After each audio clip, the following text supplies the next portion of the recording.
Ah, mais en fait, moi je suis avant tout convaincu qu'il y a une erreur à pas faire, c'est considérer qu'il y a le monde en ligne et puis le monde réel. En fait, la base de tout bon boulot et de toute bonne communication, c'est d'intégrer le monde physique et le monde virtuel. Il faut savoir qu'aujourd'hui, le vin n'est peut-être pas la denrée ou le produit qui se commercialise le plus facilement en ligne. Par contre, il y a une vérité qu'on ne peut plus nier aujourd'hui, c'est qu'Internet est devenu la première source d'information pour les consommateurs de vin. Je prends toujours un exemple simple. Mon grand-père et mon père ont encore la collection de tous les guides papier et ils les achetaient année après année jusqu'il y a peu. Moi, j'en ai acheté quelques-uns il y a une dizaine d'années, j'en achète plus et mes petits frères n'en achèteront certainement jamais. Donc la première source d'infos pour le consommateur aujourd'hui, c'est Internet. Ce que je crois qui est triste à l'heure actuelle, on en a parlé pendant 2 jours maintenant, il y a énormément de vignerons qui ont fait un travail de rédaction pour présenter leur vin, ils ont imprimé des plaquettes et puis les plaquettes elles sont stockées dans les bureaux et elles ne vivent pas. Donc l'information existe mais elle n'est pas accessible. Et finalement le consommateur il ne cherche qu'une chose, c'est de l'information. Je vais prendre un exemple très bête. Quand un consommateur a le choix par rapport au fait d'acheter une bouteille de vin ou pas, le réflexe des moins de 35 ans c'est de chercher sur Google. S'ils ne trouvent pas le vin sur Internet, ils vont avoir comme premier réflexe d'en conclure que le vin n'a intéressé personne, qu'on n'a même pas pris la peine de le décrire et que donc c'est certainement pas la peine de l'acheter. Je suis chanceux, mes parents travaillent avec moi, alors mon père s'occupe beaucoup du domaine, ma mère avec tout le côté administratif et ça me libère pour faire beaucoup de la com. Et on est tombé de plus en plus sur la communication internet qui nous sert très bien sur le domaine. J'ai le site du domaine, un blog plus perso et après j'ai un blog sur la région qui s'appelle Love That Languedoc ou Languedoc Je t'aime où je parle que des autres producteurs dans la région. Et quelques autres trucs, tu as la présence internet qui va partout, faut pas juste avoir le site mais il faut être sur tous les réseaux où les gens parlent de la région. T'as un Facebook, Twitter? Oui, bien sûr. J'ai des Facebook qui me sortent des oreilles. I've forgotten more Facebook accounts than you had. Languedoc Je t'aime, ça fait beaucoup pour le domaine parce que juste en voyant qu'il y a un vigneron qui parle des autres, j'ai pu agir comme une référence dans la région. Et quand on devient référence, on n'a plus besoin de chasser les journalistes, les inonder avec des bouteilles. C'est eux qui viennent chez toi et dire tu peux regarder mon dernier article sur le Languedoc, s'il y a du sens, s'il y a des problèmes. Et cette inversion ça fait beaucoup pour la visibilité journaliste. Après c'est un peu la même chose avec les importateurs. Tout d'un coup, au lieu de moi dire tu veux pas un autre vin du Languedoc, ils disent oh, je cherche un vin à ce prix, à cette quantité. Tu connais quelqu'un? Des fois c'est moi, mais des fois c'est des autres. Ça fait tout le bien du domaine. I moved to Provence from London with my wife and my 3 children about 18 months ago. I'd been planning to move to France, which I love, for the last 10 years. I had hoped to buy a vineyard, but in the end I didn't have enough money. So instead I've set up a very small negociant business here in Provence and make a Côte de Provence rosé. But one thing that really struck me, living in London, being a wine consumer rather than a winemaker, was how tough the competition is. And so what I decided was I needed to separate my wine from the competition. And you can make your wine the best possible quality, but there is so much competition here in France alone, let alone the rest of the world, that really it's tough to make your wine stand out. So I think it's important to give the retailers and the wholesalers a reason to choose your wine over other people's. That's the first step. And the reason that Waitrose in the UK have chosen my wine is because I'm using social media to help drive people towards my wine. Mais ça en fait, dans la réflexion qu'on a sur les sources d'information, bon, c'est évident qu'on intègre aussi les réseaux sociaux. Je dirais que pour l'instant, c'est l'utilisation première qu'on a, c'est là, hein, c'est remonter, accéder à une autre source d'information ou à une même source d'information, mais de manière beaucoup plus rapide, facilitée par la rapidité, la réactivité de l'internet, hein, notamment tous les dans les créneaux horaires où il est impossible de joindre qui que ce soit.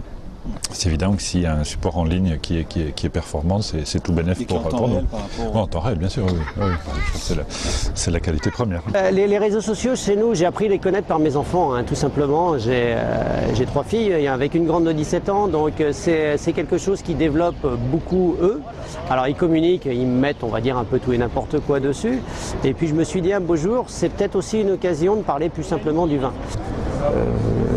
Être présent pour un groupe de vignerons ou même sur une appellation de manière dynamique fait forcément retomber sur les vignerons d'appellation.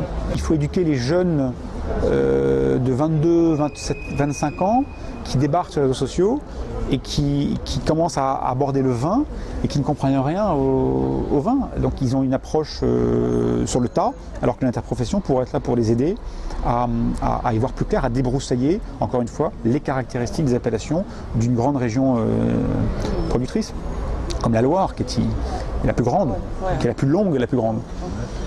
Avec ces médias-là, tu peux assez rapidement changer ton image, puisque moi j'ai toujours entendu dire quand j'ai commencé ma prestation que Bordeaux avait une image de région un peu vieille, un peu trop sur ses traditions, etc. Et je trouve que déjà en un an, on a réussi à... Voilà, aujourd'hui, les gens disent du tac au tac quelle interprofession a une stratégie volontariste dans les médias sociaux, on répond Bordeaux. Donc voilà, l'image est en train de changer là déjà auprès d'un noyau d'influenceurs. Puis bon, le plus après, c'est que ça se diffuse et de montrer que Bordeaux, c'est aussi des gens jeunes qui savent s'en occuper, qui sont au fait de ce qui se passe, de l'actualité, et puis qui savent relayer des messages qui restent forts de qualité, tout ça. Et ça, c'est ça qui est intéressant et c'est ce qu'on peut voir à très court terme. Moi, ce que je trouve sympathique, en tout cas, avec les vignerons, les réseaux de Bordeaux et d'Alsace, c'est que ça rajeunit énormément leur marque.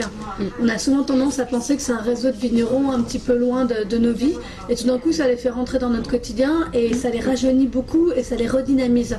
Donc ça, je trouve ça très agréable. Je pense que la notion de dynamisme et la notion de proximité avec les consommateurs est extrêmement importante pour les vignerons comme pour les interprofessions.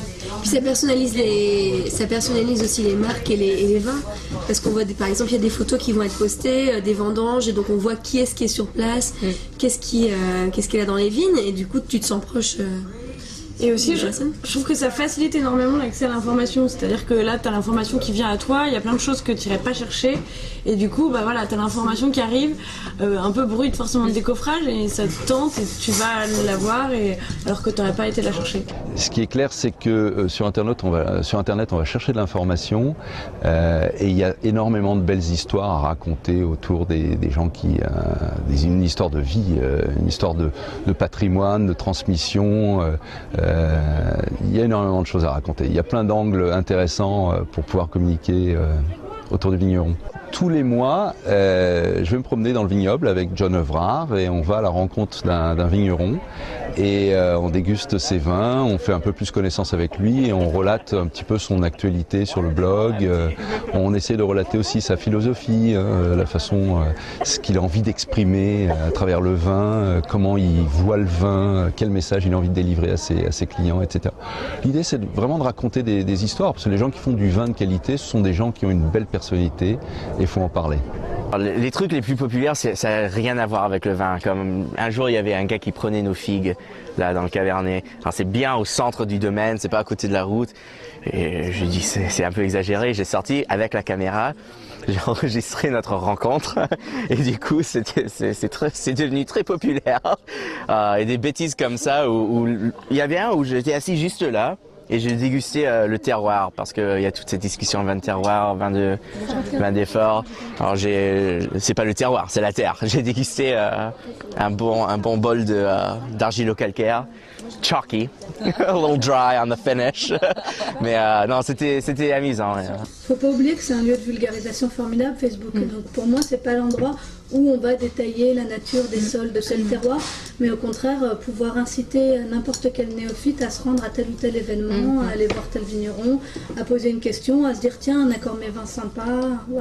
Pour rebondir sur ce que tu disais, Eva, je pense qu'aussi une belle opportunité, c'est le no-tourisme, puisqu'on parle de rencontres avec les viticulteurs. Facebook, c'est un endroit parfait pour faire des portraits de vignerons, donner des adresses, des expériences, j'ai vécu ça, j'ai visité ça. Là, on est dans la proximité, la rencontre avec le viticulteur. Donc, pour moi aussi, c'est une valeur ajoutée que peuvent apporter les réseaux sociaux. Moi, ce que je cherche à faire, c'est de mettre en avant des choses d'une façon plus simple pour que nos clients comprennent qu'un viticulteur, on peut pousser sa porte tout tranquillement et puis qu'il parle de façon simple sur la toile, sur un écran. Et donc, quand on va aller chez lui, quand un consommateur va venir chez nous, on va parler de nos vins d'une façon tout aussi simple et surtout décomplexée. Globalement, les gens ils viennent sur Facebook pour dire du bien ou pour discuter, pas pour dire du mal. Faut pas s'imaginer qu'ils viennent tous dire, ils attendent que la page des vins de Loire pour dire que c'est pas bon, quoi. C'est pas du tout ça l'idée, pas du tout. En gros, sur les réseaux sociaux, on va parler de tout. On va essayer d'être didactique, de vulgariser beaucoup la consommation des vins de Bordeaux. L'idée c'est de parler aux gens simplement, avec du vocabulaire de tous les jours, d'essayer de leur apporter un peu de matière, un peu de pédagogie, mais pas trop. Donc voilà, c'est de ça dont on parle. On relaie les événements aussi beaucoup, on travaille beaucoup avec les appellations de Bordeaux pour relayer leurs événements. Essayer d'être un acteur aussi de la vie culturelle, éventuellement économique de Bordeaux. Enfin voilà, c'est ça dont on parle. Ouais. En fait, sur les réseaux sociaux, on ne dit pas les mêmes choses que sur un site web, par exemple. On doit avoir quelque chose d'autre à dire, un événement ou une anecdote, et pas une information générique. C'est vrai que c'est beaucoup plus humanisé, quoi. T'as le ressenti de quelqu'un, ce qu'il est en train de vivre sur le moment, et les gens désacralisent un peu le vin, et puis se décomplexifient, entre guillemets, quoi. Ils osent dire des trucs qu'ils n'auraient jamais mis noir sur blanc, sur quelque chose d'un... Ça me semble intéressant justement de pouvoir connaître les vignerons ou les comités interprofessionnels ou les... Mais qu'on les connaisse d'une manière différente, c'est ça. On ne va pas connaître des détails techniques, les rendements, on va connaître des petites anecdotes qui nous permettront, quand on les verra, voilà, d'avoir un petit lien, d'avoir 2-3 petites choses à raconter. Je sais plus, je crois que c'est l'interprofession de Corbière là, qui disait que toute leur presta community management sur un an, c'est le prix de 15 jours d'affichage dans Lyon, quoi. Donc c'est rien, quoi. Non, c'est déjà, le retour. On peut effectivement remettre en cause l'efficacité de cette communication-là, mais dans ce cas-là, tu remets en cause l'efficacité de ton affichage dans la rue, ta pub, radio, etc. Donc le rapport coût-apport est beaucoup plus intéressant. D'autant plus pour une interprofession qui, comme on le disait tout à l'heure, n'a rien à vendre en fait, ne vend pas. Ne travaille que l'image et que la communication de sa marque en fait. Oui, la notoriété. La notoriété. Donc là, c'est 100% positif. The important thing, I think, is to stop treating the consumer as just a consumer and to start treating them as an audience who want to be entertained. And if you can start entertaining them in your own way through building up a fun website, building up an interactive community through the use of Facebook, if you want to tweet, that helps because it again drives interest. But I think fundamentally it brings your product to life. Then you're going to be ahead of the competition, and that's so important. Ce qu'il faut, c'est bouger. Si aujourd'hui on n'essaye pas de faire un petit peu le buzz dans un endroit ou dans un autre, on n'est pas connu. Et puis si on n'est pas connu, on va rester avec une clientèle un petit peu vieillissante. Alors qu'on a plein d'amateurs de vin qui ne se connaissent pas amateurs de vin aujourd'hui. Si on sait les recevoir, et ça on sait déjà faire, s'ils viennent jusqu'à nous, c'est gagné. Ils vont vraiment tomber amoureux de nos vins tout de suite.